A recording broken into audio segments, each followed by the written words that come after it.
सबसे पहले बेटा देख रहे हैं हम set Jeff rule and beta elimination explain with example, ठीक है। इसमें होता क्या है पहले ये समझें हम, है क्या ये। तो आप कह दोगे सर ये एल्केल हैलाइड है, क्योंकि इसमें देखो CH3CH2X है, ये CH3CH2X दिख रहा ना क्लियर। CH3CH2X मतलब ये एक हिसाब से है एथिल हैलाइड, 2 कार्बन है ना, एथिल हेलोजन जोड़ा तो halide, ethyl halide, ethyl halide. अब इसकी रिएक्शन आप किसकी प्रेजेंस में कर रहे हैं, बेस, बी फॉर बेस।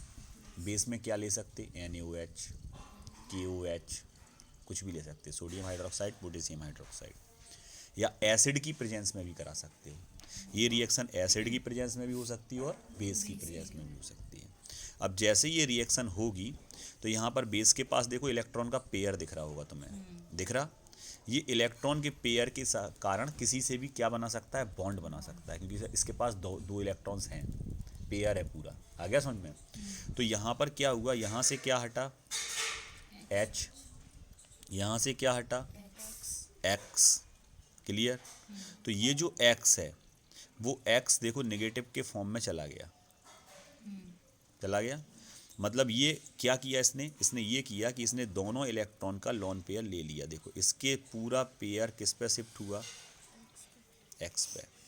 तो X पे एक तो पेयर आ जाएगा और नेगेटिव चार्ज आ जाएगा। तो देखो निकल गया, पेयर लेके निकल गया। अब इस कार्बन के पास इलेक्ट्रॉन कम हो गए, नहीं हो गए, क्योंकि इसका इलेक्ट्रॉन चला गया। अब ये वाला जो H दिख रहा, ये वाला H यहाँ पर अपने इलेक्ट्रॉन इन कार्बन के बीच दे देगा। तो यहाँ पर क्या बन जाएगा, डबल बॉन्ड। और ये किसके फॉर्म में निकलेगा, पॉजिटिव के फॉर्म में। किसके फॉर्म में निकलेगा, पॉजिटिव के फॉर्म में। आ गया समझ में। अब ये पॉजिटिव जुड़ेगा किससे, तो ये पॉजिटिव, इसको कितने इलेक्ट्रॉन चाहिए, H को 2, क्योंकि इसका भी चला गया पूरा इलेक्ट्रॉन का पेयर। तो यहाँ क्या बन जाएगा, डबल बॉन्ड। देखो ये बन गया डबल बॉन्ड, क्लियर। और ये जो पॉजिटिव के फॉर्म में H निकला, तो ये H को इलेक्ट्रॉन देने वाला कौन है, ये B, क्योंकि इसके पास लॉन पेयर है। आ गया समझ में। तो ये H को अपने आप से जोड़ लेगा, तो ये बन गया BH, बेस ने अपने आप से जोड़ लिया। लेकिन इसका जो पॉजिटिव चार्ज है H का, वो किस पे आ जाएगा, B पे। क्लियर, ये क्लियर, आ गई समझ में।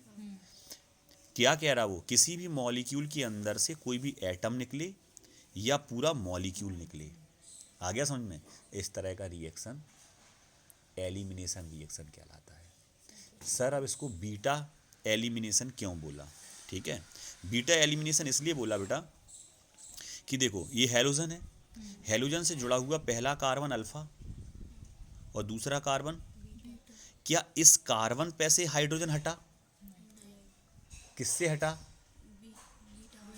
इसलिए बीटा एलिमिनेशन बोलते इसको, अल्फा नहीं। आ गया समझ में, अल्फा क्यों नहीं बोला, इसको क्या बोला, बीटा एलिमिनेशन, क्योंकि बीटा से हाइड्रोजन हटेगा। क्लियर।